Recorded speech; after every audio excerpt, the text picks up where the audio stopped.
नमस्कार दोस्तों, आप सभी का स्वागत है मेरे इस चैनल पे कॉमर्स प्लस मैनेजमेंट स्टडीज पे। तो दोस्तों आज हम ओरिएंटेशन नंबर 3 करेंगे इनकम टैक्स के ऊपर।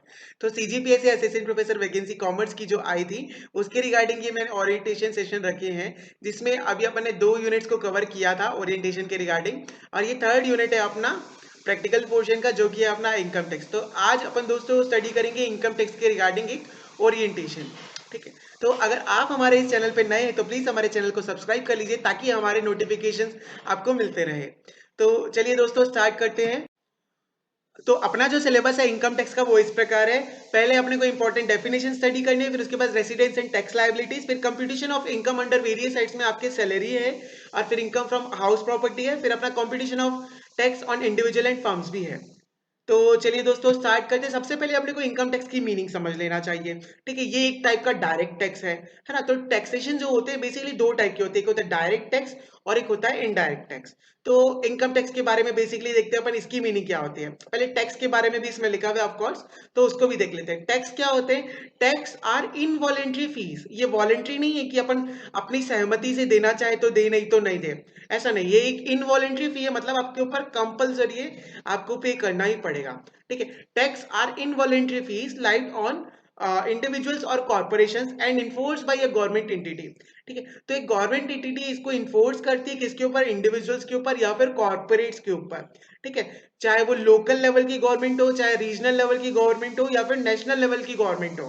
ठीक है, तो वो लोग क्या करते हैं, आपके ऊपर क्या करते हैं, इन्फोर्स करते हैं टैक्सेशन को। ठीक है, तो आपको टैक्सेस पे करने पड़ते हैं in order to finance government activities. वो लोग टैक्सेस आपसे क्यों कलेक्ट करते हैं? ताकि वो अपनी जो भी गवर्नमेंट की एक्टिविटीज होती है फाइनेंस की रिगार्डिंग, है ना, गवर्नमेंट को भी सारी एक्टिविटीज करने के लिए फाइनेंस की रिक्वायरमेंट होती है, तो वो सारी फाइनेंसिंग हमारे टैक्स के थ्रू होती है। अगर अपन इनकम टैक्स की बात करें तो इंडिया के पर्सपेक्टिव से क्या होगा? Income tax in India is a tax paid by the individuals और entities depending on the level of earnings और gains during a financial year. अगर किसी इंडिविजुअल को अर्निंग्स हो रही या फिर गेन्स हो रही किसी एक पर्टिकुलर फाइनेंशियल ईयर पे, है ना, तो उसको क्या करना पड़ेगा? टैक्स पे करना पड़ेगा, चाहे वो इंडिविजुअल है या फिर कोई फर्म है या फिर एंटिटी है। देखिए थर्ड पॉइंट में लिखा है the government of India decides the rate of income tax as well as income tax slabs on which individuals are taxed.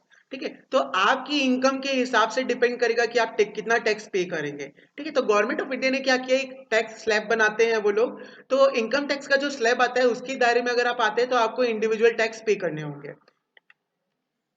अगर अपन टाइप्स की बात करें, what types of income is taxable in India. ठीक है, तो इंडिया में basically ना जो भी आपके इनकम होती है, किसकी सोर्सेज से जो आपकी इनकम होती है वो टैक्सेबल है, बेसिकली यहाँ पे ये बताया गया है। अगर देखिए आपकी जो इनकम है वो बेसिकली 6 टाइप से हो सकती है। ठीक है, पहला है इनकम फ्रॉम सैलरी या फिर पेंशन। कोई जॉब करे तो उनको सैलरी से इनकम होगी। ठीक है, इनकम फ्रॉम बिजनेस या प्रोफेशन, जो बिजनेस करे उनको बिजनेस से इनकम होगी। अगर हाउस प्रॉपर्टी की बात करें तो अगर अपने हाउस रेंट पे दिया हुआ है अपना घर मकान या फिर कुछ, तो वहां से भी आपको इनकम हो सकती है, तो ये कहलाएगा आपका इनकम फ्रॉम हाउस प्रॉपर्टी, है ना। इनकम फ्रॉम अदर सोर्सेज भी होता है जो कि अपन ब्रीफली डिटेल में पढ़ेंगे सिलेबस के हिसाब से। Income from lottery, betting, race horse, ये सारी चीजें भी हो सकती है। ठीक है, फिर उसके बाद अपना कैपिटल गेन से भी अपने को इनकम होती है। अगर आपने कोई कैपिटल आपका कोई सेल किया है, कैपिटल एसेट आपने सेल किया, तो उससे भी आपको गेन्स हो सकते हैं, तो वो भी टैक्सेबल होता है अपने यहाँ। तो पहला टॉपिक है अपने सिलेबस का है इंपॉर्टेंट डेफिनेशंस। तो अपने को इंपॉर्टेंट डेफिनेशंस में देखने की क्या क्या डेफिनेशंस या जो टर्मिनोलॉजीज होती है अपने इनकम टैक्स के रिगार्डिंग, वो मैं कुछ कुछ आपसे आज शेयर कर रहा हूं। जबकि अपन टॉपिक स्टार्ट करेंगे ना तो अपन उसको ब्रीफ डिटेल्स में स्टडी करेंगे। तो पहला अपना एडजस्टेड ग्रॉस इनकम होता है। इसका मतलब क्या होता है? The total amount of your income reduce by adjustments before exemptions and deductions are applied. है ना, तो जितना भी आपको टोटल इनकम हुआ है उसमें से आप एडजस्टमेंट्स को एडजस्ट कर लेंगे। ठीक है, तो वो आपकी इनकम क्या कहलाएगी? एडजस्टेड ग्रॉस इनकम कहलाएगी, है ना। तो ये सारी चीजें होती है। फिर अगर अपन सेकंड पॉइंट की बात करें, ऑडिट। ऑडिट तो अपना पूरा एक यूनिट है, तो उसको अपने को वहां पे डिस्कशन तो करना ही है। तो ऑडिटिंग का मीनिंग क्या होता है? Basically it is a review, है ना। आप क्या कर रहे हो? किसी चीज का रिव्यू कर रहे हो, और examination of A tax return, है ना, या फिर आप क्या कर रहे हो? टैक्स रिटर्न्स का एग्जामिनेशन कर रहे हो, कंप्लीटेड बाय द आईआरएस। इसको आईआरएस कहा जाता है। इसका मीनिंग क्या है? Internal revenue service. तो इंटरनल रेवेन्यू सर्विस के थ्रू क्या किया जाता है? आपके जो टैक्स रिटर्न्स होते हैं उनका एग्जामिनेशन किया जाता है, उसको ऑडिट कहा जाता है।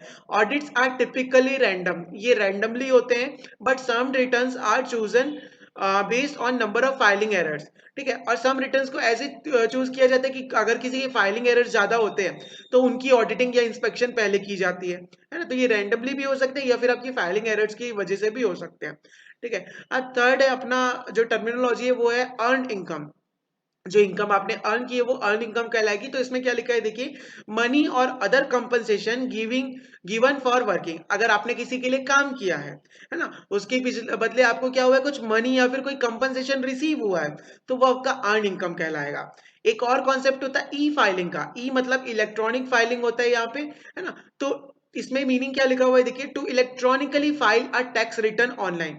अगर आप टैक्स का रिटर्न ऑनलाइन फाइल कर रहे हैं इलेक्ट्रॉनिकली, तो वो आपका ई फाइल कहलाएगा, ठीक है। तो ये जो टर्मिनोलॉजी है ना, इससे एमसीक्यू क्वेश्चंस बन सकते हैं। तो आप लोगों को इन टर्मिनोलॉजीज की प्रॉपर मीनिंग बिल्कुल पता होनी चाहिए ताकि आप लोग एग्जामिनेशन में कंफ्यूज ना हो जाए, ठीक है। अब देखिए फिफ्थ पॉइंट में लिखा है मैंने फाइलिंग स्टेटस, ठीक है। तो इसमें क्या होता है, the category in which a tax payer falls, ठीक है। आप किस कैटेगरी में फॉल करते हैं टैक्स पे करने के हिसाब से, वो चीज इसमें देखी जाती है।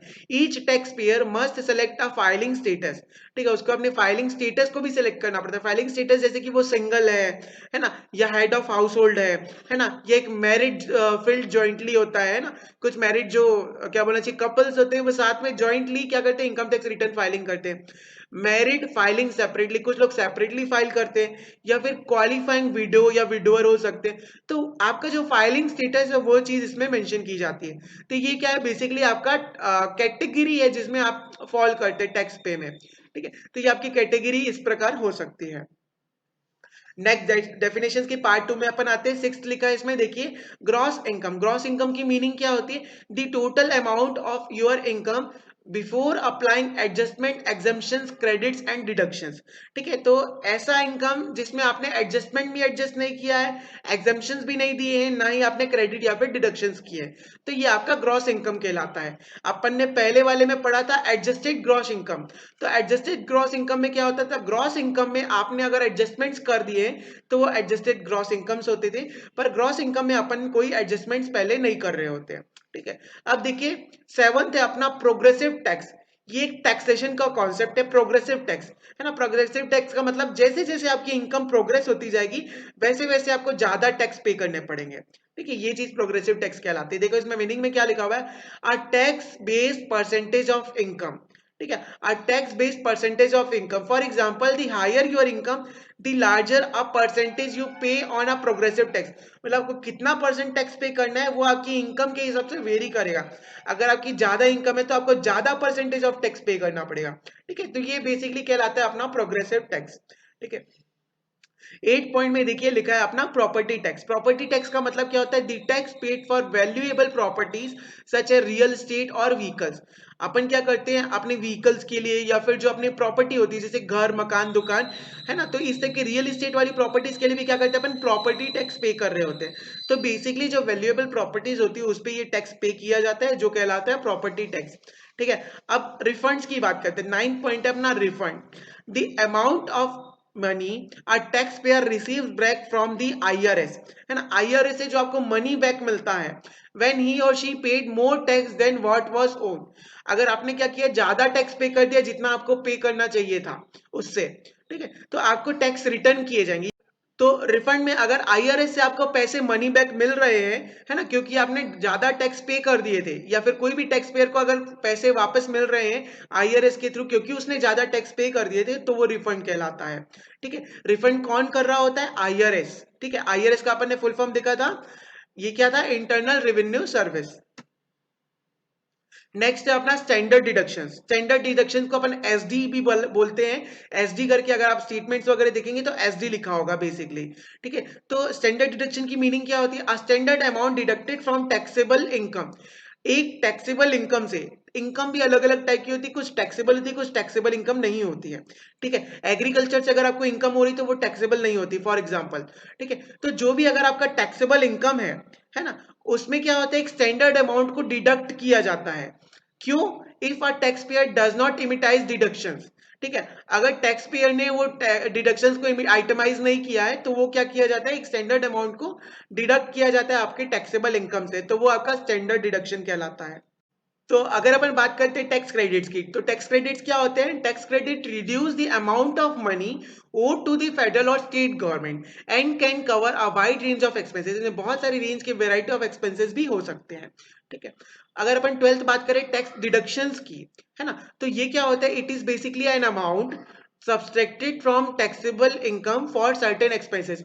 कुछ सर्टेन स्पेसिफिक एक्सपेंसेस के लिए क्या किया जाता है? इन पर्टिकुलर अमाउंट्स को क्या किया जाता है? आपके टैक्सेबल इनकम से डिडक्ट कर दिया जाता है, तो वो आपका टैक्स डिडक्शन कहलाता है, ठीक है। अब 13th आपका टर्मिनोलॉजी है टैक्सेबल इनकम। टैक्सेबल इनकम का मतलब क्या है?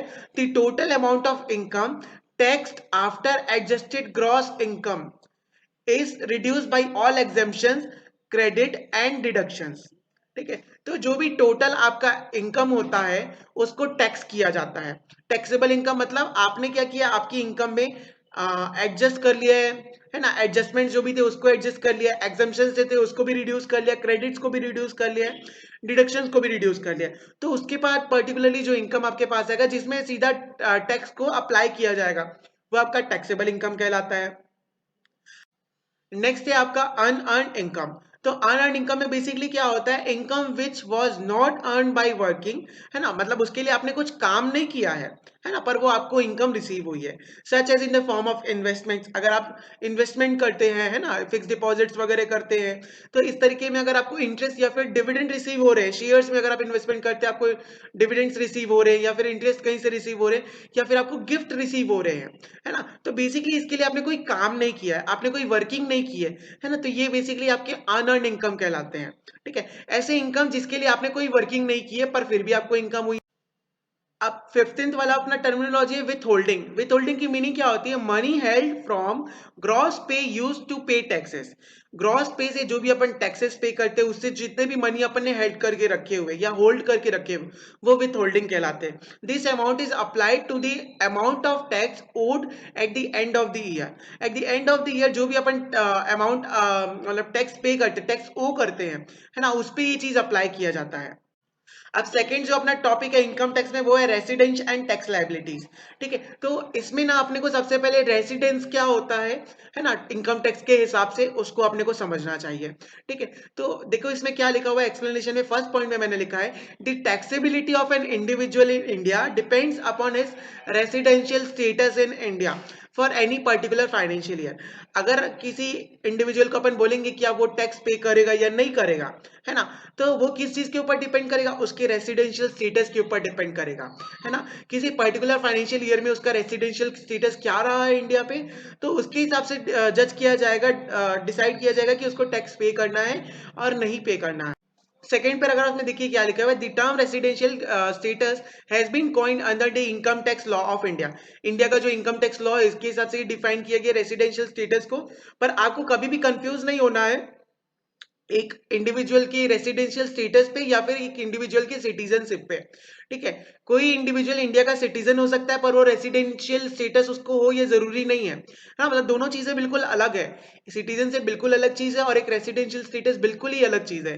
तो यहाँ पे भी ये पॉइंटर है जहाँ पे एमसीक्यू क्वेश्चन बन सकते हैं, तो आप लोग ऐसी चीजों को ग्रैब करते चलिए। अब थर्ड पॉइंट में देखिए क्या लिखा हुआ है, an individual may be a citizen of India but may and up being a non resident for a particular year, ठीक है। हम हो सकते हैं इंडिया के सिटीजन हो पर किसी पर्टिकुलर पीरियड के लिए या पर्टिकुलर अकाउंटिंग ईयर के लिए क्या हो सकता है, हम नॉन रेसिडेंट भी हो सकते हैं अपनी कंट्री के लिए, ठीक है। सिमिलरली अ फॉरेन सिटीजन, कोई फॉरेन सिटीजनशिप होल्डर है वो क्या हो सकता है, अपने रेसिडेंट ऑफ इंडिया भी हो सकता है कभी कभी, है ना, for income tax purpose. Income tax purpose के लिए उसको रेसिडेंशियल स्टेटस भी दिया जा सकता है, ठीक है, किसी पर्टिकुलर ईयर के लिए। देखिए 4 पॉइंट में लिखा हुआ है the residential status of different type of person. अब पर्सन जो होते हैं वो डिफरेंट टाइप के होते हैं, ठीक है, इंडिविजुअल्स भी होते हैं, एक फर्म भी हो सकता है या फिर एक कंपनी भी हो सकती है। तो तीनों का ही जो रेसिडेंशियल स्टेटस है वो अलग अलग तरीके से डिटरमाइन किया जाता है। तो हमारा जो इनकम टैक्स लॉ है इंडिया का वो टैक्सेबल पर्सन्स को ना 3 कैटेगरीज में डिवाइड करता है on the basis of their residential status. अगर अपन पहली कैटेगरी की बात करें तो रेसिडेंट, रेसिडेंट का मतलब होगा ऐसा इंडिविजुअल जो प्रीवियस ईयर में एटलीस्ट 182 डेज इंडिया में स्टे किया होगा, है ना, stage in India for a year in 182 days और मोर। सेकेंड कंडीशन इसकी ये है कि इमीडिएटली 4 प्रीसीडिंग ईयर्स में एटलीस्ट 365 डेज रहा हो, ठीक है, इंडिया में कितने दिन स्टे किया हो, 365 डेज ऑन 4 प्रीसीडिंग ईयर्स, और कितना होना चाहिए अपना, 60 डेज उसका एटलीस्ट पिछले फाइनेंशियल ईयर में होना चाहिए, मतलब रिलेवेंट फाइनेंशियल ईयर के लिए, मतलब जिस ईयर का आप टैक्स एजम करना चाह रहे हैं उसमें एटलीस्ट 60 डेज उसको रेसिडेंट होना पड़ेगा इंडिया में, तभी जाके अपन उसको रेसिडेंट मानेंगे। ठीक है, तो दो इसकी कंडीशन है रेसिडेंट होने की। अब दूसरी कैटेगरी अपनी रेसिडेंट नॉट ऑर्डिनरली रेसिडेंट, है ना। तो इस कैटेगरी के हिसाब से देखा जाए तो इसमें भी दो क्राइटेरियाज है। पहला है he has been a resident of India in at least 2 out of 10 years immediately previous year. अगर पिछले साल के हिसाब से देखा जाए तो पिछले 10 सालों में एटलीस्ट 2 साल तक उसको इंडिया में ही रेसिडेंट होना होगा। ठीक है, दूसरी कंडीशन इसके लिए क्या है, he stayed in India for at least 730 days in 7 immediately preceding years. तो पिछले साल से लेके 7 साल में अगर देखा जाए तो एटलीस्ट अगर वो 730 डेज इंडिया में रहता है तो तब भी उसको नॉन ऑर्डिनरी रेसिडेंट कहा जा सकता है। ठीक है, थर्ड कैटेगरी है इसकी नॉन रेसिडेंट, नॉन रेसिडेंट को नॉन रेसिडेंट इंडियंस भी कह सकते हैं। ठीक है, तो इस कैटेगरी में कौन लोग आते हैं, जो दोनों की कैटेगरीज में नहीं आते, मतलब जो नॉन ऑर्डिनरी भी नहीं होते ना रेसिडेंट भी नहीं होते, तो वो लोग नॉन रेसिडेंट कहलाते हैं। देखो भाई इसकी मीनिंग में लिखा है an individual satisfying neither of the condition stated in A और बी, है ना, दोनों की कंडीशन जो फॉलो नहीं करते वो लोग नॉन रेसिडेंट कैटेगरी में आते हैं। ठीक है, अगर अपन टैक्स टैक्स लाइबिलिटी की बात करें, है ना, टैक्स लाइबिलिटीज की बात करें तो क्या होगा, रेसिडेंट के केस में क्या होगा, a resident will be charge to tax in India on his global income. तो जो रेसिडेंट होगा, इंडियन रेसिडेंट होगा, वो जितनी भी इनकम अर्न करता है ग्लोबली उन सभी पे उसको टैक्स पे करना पड़ेगा, है ना, चाहे वो इसकी इनकम अर्न हुई हो इंडिया में या फिर इंडिया के बाहर भी उसने कोई इनकम किया हो तो उस पर भी उसको टैक्स पे करना पड़ेगा, है ना, जैसे कि income earn in India as well as income earn outside India, दोनों पे ही उनको टैक्स देना पड़ेगा। ठीक है, पर अगर अपन एनआर की बात करें या आरएनओआर की बात करें, ठीक है, तो their tax liability in India is restricted to their income they earn in India, मतलब इंडिया में उन्होंने जितनी इनकम अर्न की सिर्फ उसी पे उनको टैक्स देना पड़ेगा, बाकी में उनको टैक्स देने की रिक्वायरमेंट नहीं है। दे नीड नॉट टू पे any tax in India on their foreign income, उनको फॉरेन इनकम में कोई भी इंडियन टैक्स पे करने की रिक्वायरमेंट नहीं होगी। ठीक है, एक चीज होती है डबल टैक्सेशन, डबल टैक्सेशन का मतलब उसी चीज पे या उसी इनकम पे आपने भी यहाँ इंडिया में भी टैक्स दे दिया और फॉरेन कंट्री में भी उसको टैक्स दे दिया उसी पर्टिकुलर इनकम पे, तो एक ही इनकम पे अगर 2 बार टैक्स पे कर देते हैं आप तो उसको डबल टैक्सेशन कहा जाता है। अगर डबल टैक्सेशन की बात करें तो double taxation of income where the same income is getting tax in India as well as abroad, है ना, इंडिया में भी और अब्रॉड में भी सेम इनकम पे अगर टैक्सेशन चार्ज कर दिया जा रहा है तो उसको डबल टैक्सेशन कहा जाता है। One may resort to the double taxation avoidance agreement, एक डबल टैक्सेशन अवॉइडेंस एग्रीमेंट होता है डीटीएए, जो इंडिया का एग्रीमेंट होता है दूसरी कंट्रीज के साथ में, है ना। ये एग्रीमेंट क्यों करा जाता है, ताकि इस पॉसिबिलिटी को इलिमिनेट कर दिया जाए कि कोई इंडिविजुअल कहीं डबल टैक्स ना पे कर दे, है ना, क्योंकि 2 बार अगर उसको टैक्स पे करना पड़ा तो उसको ज्यादा चार्जेस लगेंगे टैक्स के।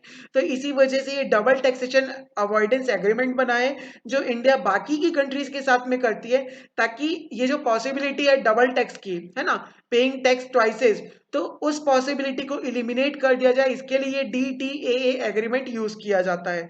तो ये एक एमसीक्यू क्वेश्चन भी बन सकता है, तो आप लोगों को ध्यान देना है कि डबल टैक्स अवॉइडेंस एग्रीमेंट क्यों काम आता है ना, और डबल टैक्सेशन बेसिकली होता क्या है।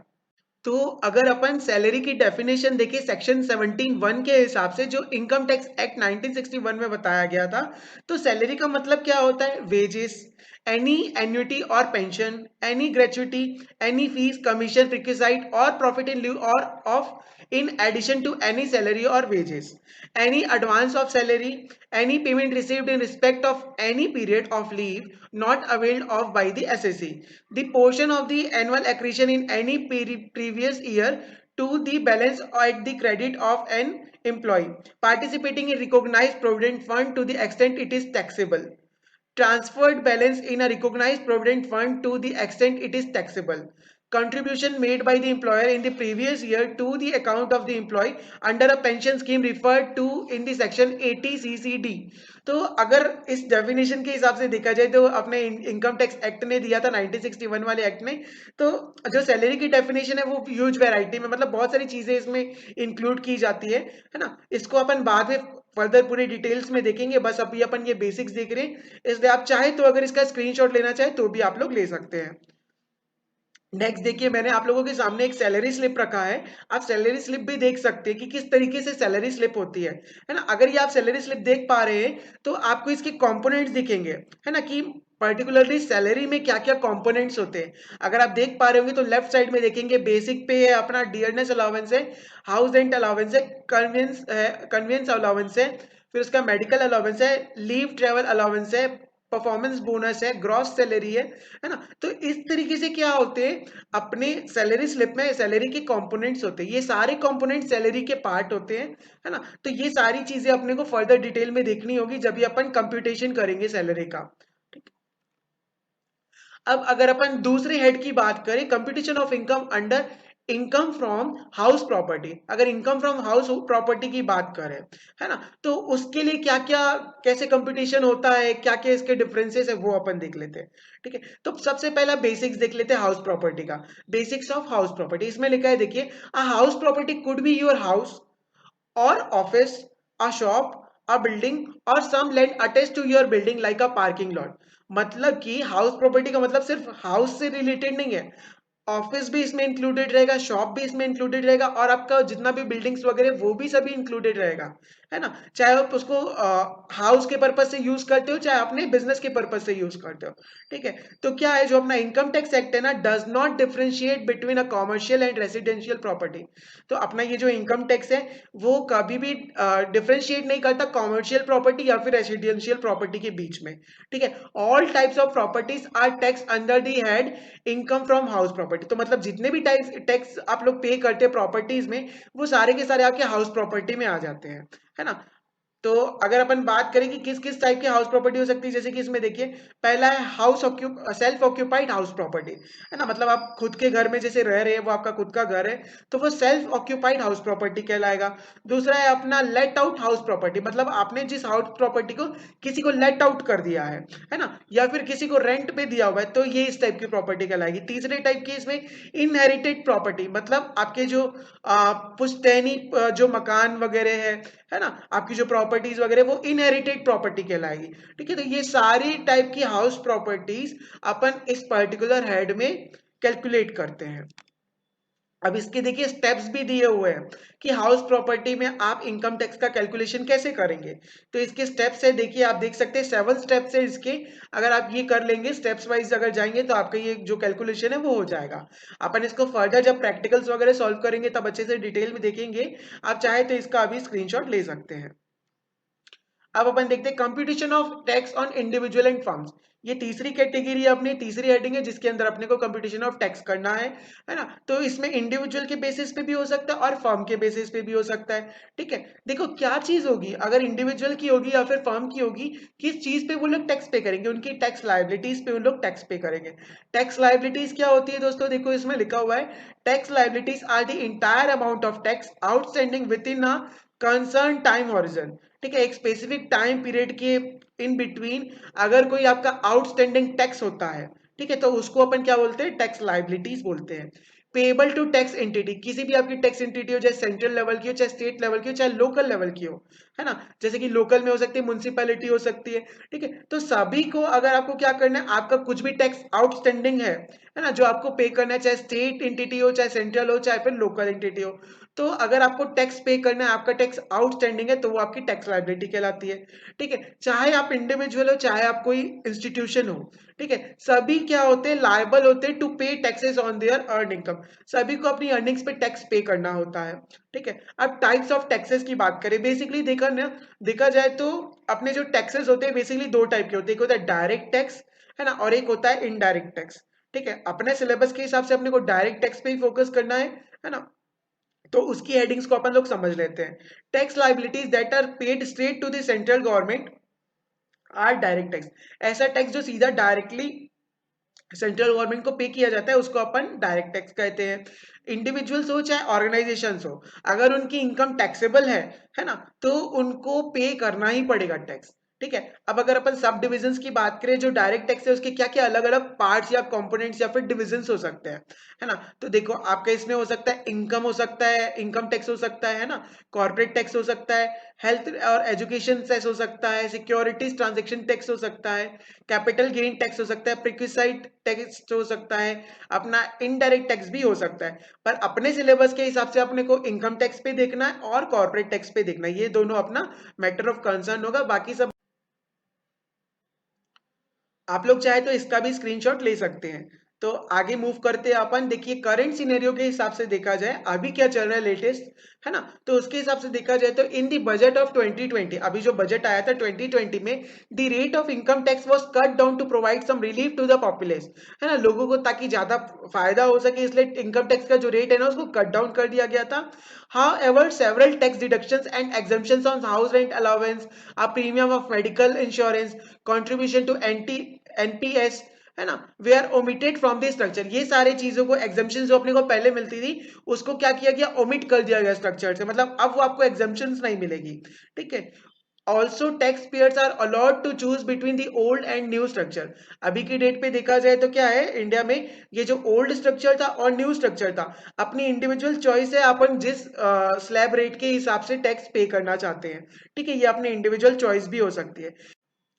क्योंकि करंट सिनेरियो के हिसाब से देखा जाए तो ये टैक्सेशन जो है, टैक्सेशन की जो स्कीम है, ओल्ड रखे या फिर न्यू रखे, ये सब कुछ थोड़ा सा कॉम्प्लिकेटेड हो गया है। इसकी वजह से गवर्नमेंट ने क्या किया, अपने जो टैक्स की जो वेबसाइट है, अगर आप सर्च करेंगे तो आपको वहां पे टैक्स कैलकुलेटर भी मिल जाएगा। तो हर इंडिविजुअल क्या कर सकता है, अपना टैक्स का कैलकुलेशन उनकी वेबसाइट पे डायरेक्टली जाके भी कर सकता है, ताकि लोगों को ज्यादा कन्वीनियंट हो और ईजी हो, है ना। तो इसके लिए ये एक स्ट्रेटेजी अपनाई गई है अपनी गवर्नमेंट के थ्रू। तो नेक्स्ट मूव करते हैं अपन, कॉर्पोरेट टैक्स स्लैब रेट की बात करते हैं। ठीक है, मतलब कोई एक कॉर्पोरेट ऑर्गेनाइजेशन है ना, तो वो किस टाइप के स्लैब्स के हिसाब से टैक्सेस पे करेगा।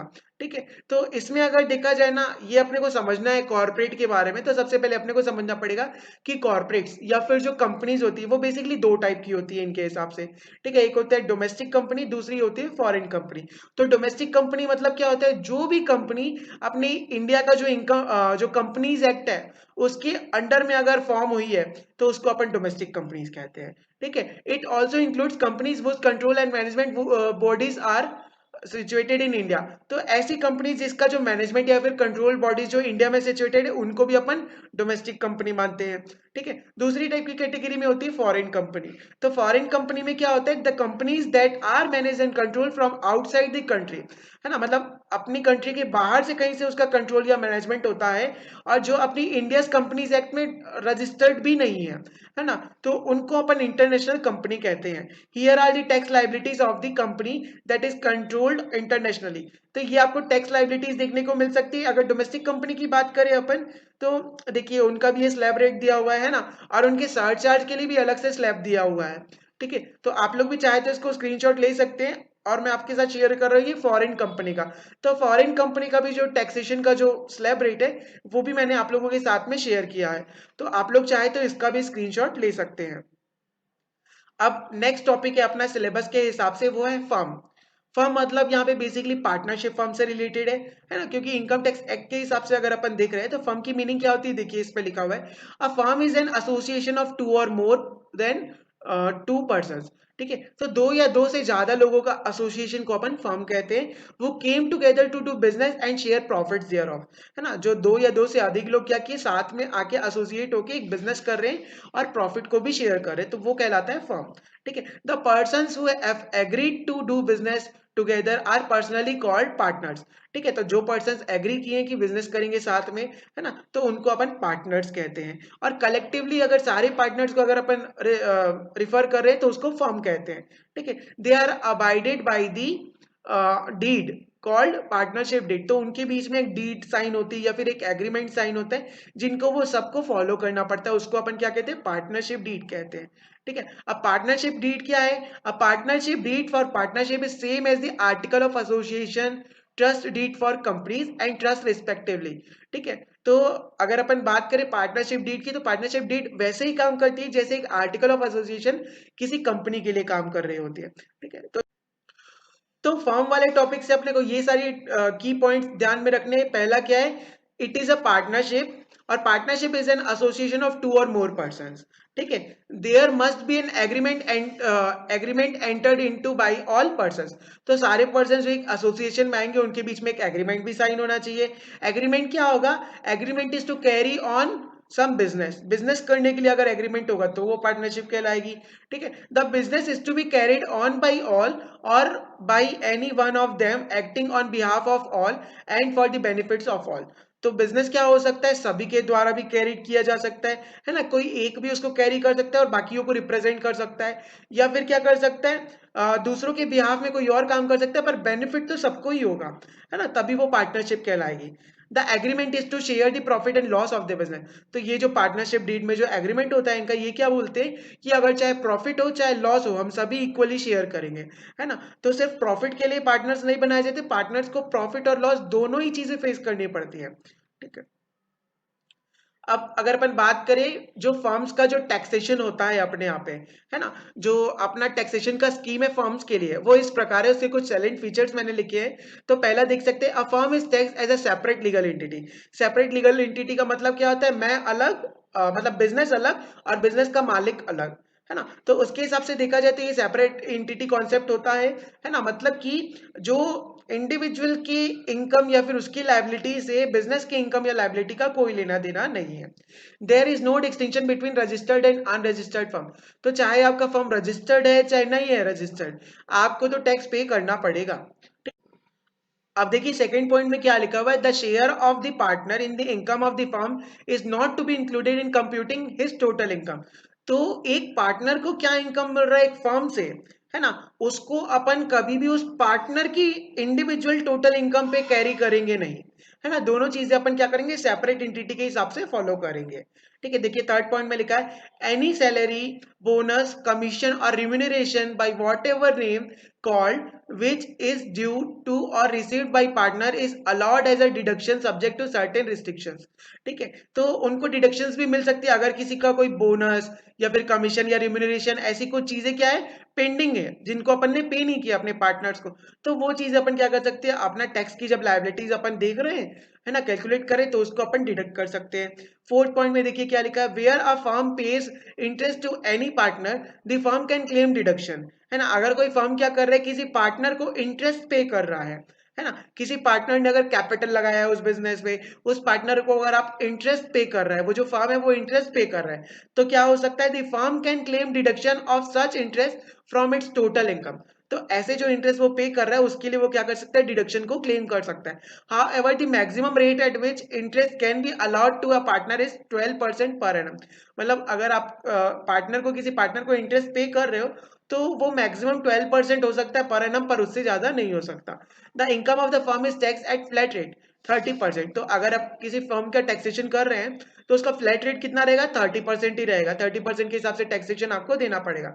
उसके बाद जो अलग अलग सेस होते हैं वो भी इसमें इंक्लूडेड किए जाएंगे, ठीक है। अब देखिए सिक्स पॉइंट में क्या लिखा है, a limited liability partnership from the assessment year 2012 to 2013 or any firm from the assessment year 2013 to 2014 is subject to alternate minimum tax at the rate of 18.5%, ठीक है। तो किसी भी इंडिविजुअल को क्या करना पड़ेगा? अगर ऐसी कोई लिमिटेड लाइबिलिटी पार्टनरशिप फर्म है ना, या और कोई भी फर्म है, तो उसको क्या करना पड़ेगा? मिनिमम टैक्स एटलीस्ट 18.5% उनको पे करना ही होगा, है ना, जो भी उनका एडजस्टेड टोटल इनकम है उसका, ठीक है। तो दोस्तों आपको आज का हमारा ओरिएंटेशन सेशन कैसा लगा प्लीज कमेंट बॉक्स में बताइएगा। और अगर आप हमारे चैनल पर नए हैं तो प्लीज हमारे चैनल को सब्सक्राइब कर लीजिए ताकि आपको हमारे चैनल के रिगार्डिंग जो अपडेट्स होंगी उसकी नोटिफिकेशंस मिलती रहे। अगर आपको ये वीडियो पसंद आया होगा तो प्लीज इसे लाइक कीजिए, शेयर कीजिए और हमारे चैनल को सब्सक्राइब कर लीजिए। Thank you, thanks for watching.